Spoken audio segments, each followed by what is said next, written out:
Well,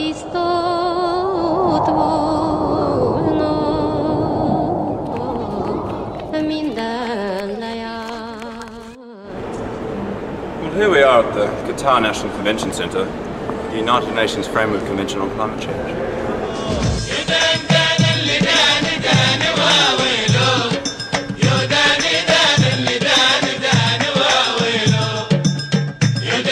So, as a New Zealand youth delegation, we're here to make sure all the voices of New Zealand youth get heard here in Doha. We're keeping the negotiators well on their toes, and we're making sure that everyone back in New Zealand knows what really is going on here.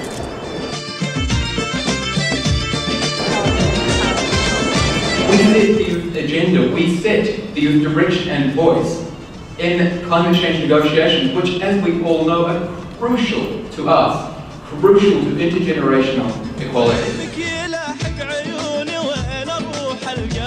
Every day turns into this kind of scramble where you're scrambling around to different plenaries and sessions and meetings and just trying to understand what's going on.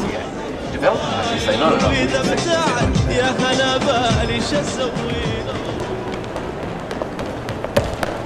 My name is David Gower, and I will be 60 years old in 2050.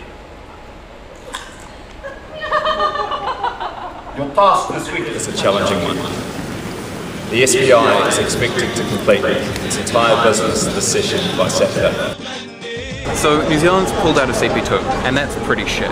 It's kind of like we pulled out of the fellowship, and this time Gandalf doesn't have our back.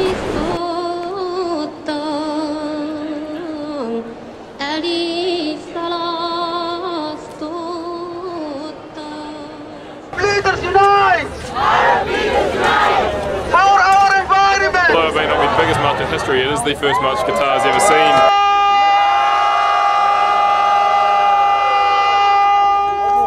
I've met lots of really inspiring people. Assalamu alaikum.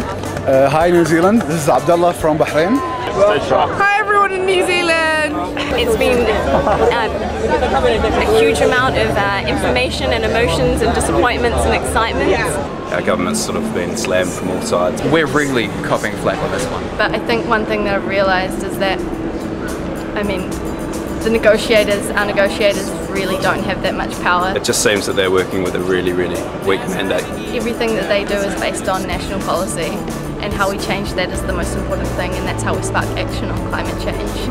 While our role here is important, our effectiveness at these negotiations actually comes down to the scale of domestic pressure back home. What I keep hearing from all levels, from Helen Clark, from the Secretariat, is that actually the real power lies with us, with youth, with civil society. There are movements in New Zealand, youth movements, one particularly coming up very soon called PowerShift. Our negotiators aren't scared of 7 kids on the ground in Doha, but they are really worried about what 700 can do back home in New Zealand, what 700 can do to influence their friends, their community, their class, their uni, to really drive for direct and major domestic action on climate change.